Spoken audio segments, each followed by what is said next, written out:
Am I still talking? Okay, I'm done talking. Good, good. I was talking forever. Listening to myself talk was just it was ridiculous. It's like I can't tell which one of me is talking. So there's like three voices at once. I don't know. So basically, what I'm trying to explain to you is that as long as you have a picture that is yours, and even if you stole most of the components for it from other people and did not give any citations or anything for them, not even like weird small text hidden somewhere, as long as you have stats and a ton of unnecessary information that not necessarily is helpful to the customer, you'll make money. You just need a ridiculously long history. You need to have your product on another page for no reason, just to have it on another page, possibly an arms catalog. So you have the sales, people trying to buy weapons on one page, and they'll have all the weapons they need to buy on another page. Or you could have each individual item on completely separate pages, and you could have like 3-4 pages of history, but the image is ugly, the item is way overpriced, and it provides you absolutely nothing for all that money you cough up. So all you basically need is a long history and really good formatting on the homepage. His formatting on the homepage is beautiful. It's really good home formatting. It's like all organized and so well thought out. It looks really professional. But then you go to the products and you realize they're complete crap. Now, I think it's time that we actually go into my actual products. I want to teach you how to not make money, but still have that hipster swag that is so important these days to some people, I suppose. Let's just do it. Just do it. Do it.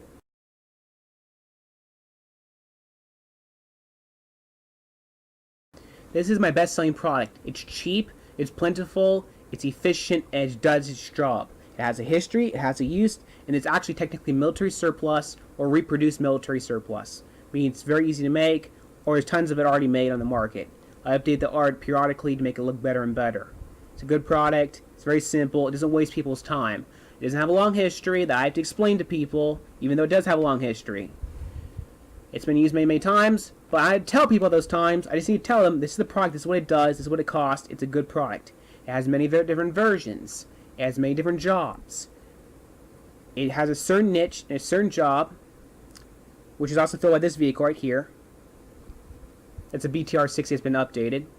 You buy it up cheap, and then you fix it. A lot of my products come from chassis or parts that are bought up really cheap and then are modified till they do really good, impressive things.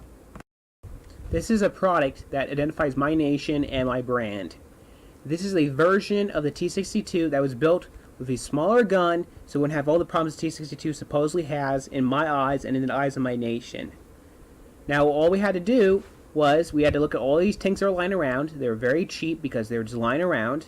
They were in warehouses. They were kept lovingly maintained because they might be used in another war. That war never happened. Or several other wars happened in its place, and those require different tanks. So this particular tank, this particular model, has been pulled out of the warehouse where it was lovingly maintained. It had the gun replaced with a cheap post-production French gun that we just bought up in large numbers because that was supposed to be used for something that never happened too. The armor's not very hard to install. You can add whatever modules you want to add to it. It's a compatible, customizable tank. Comes at a good price. Doesn't waste anyone's time or money. And does whatever it's supposed to do. If you want to put more armor on it, go ahead. If you want to slip in a new engine, go ahead. But I already replaced the engine. It wasn't expensive. Again, it was a second-hand engine, lovingly maintained. I just buy up cheap, high-quality second-hand parts. I put them into cheap, high-quality second-hand tanks. I also make brand new tanks. Or I take real-life models that are really good and really top-notch, like the Abrams or other models. I just update them till they can go on in their 10, 20, 30 years. And that's just what I do. That's my market. I am not trying to sell the cheapest goods, you know, stuff that already exists, stuff that's made by children. I'm not trying to sell you goods that cost $3,000, you know, a rifle. I don't sell you a $300 AK, and I don't sell you a $2,000 rifle. I sell you something between $500 and $1,500. This is my niche. This is my in-between, the up and the bottom niche. And I think you need to find your own niche, and you will make your money too. Try this niche. This might be a good niche, maybe not.